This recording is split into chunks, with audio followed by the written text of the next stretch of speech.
وتيان بإمام علي وتيان أيتوس شيء أفرموي كام آية أرجى آية أو عينا فرموي قرآني بيروزم همو دراسة الخيان دواء أم آية أرجى آية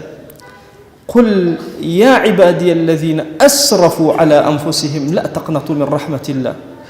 كلام آيات شمولي إيوي أهل مزقود ناكا تصور كان أفرمي قل يا عبادي الذين أسرفوا على أنفسهم إسراف يعني الزيادة الروي لحد خوي يعني لقناه كاريا بيتام بالبيتام أسرفوا على أنفسهم زيادة الرويان كردوا لا تقنطوا من رحمة الله بأمد مبل الرحمة إخوة أو ندر رحمة كي قوري إيوه شقريته فرمي أم آياتا أمد بخشترين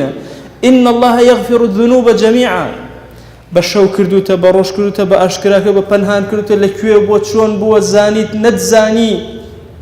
خوال لهر همو قناها كان أبو ري كاتيك قرايته ولاي إنه هو الغفور الرحيم أو غفور أو رحيم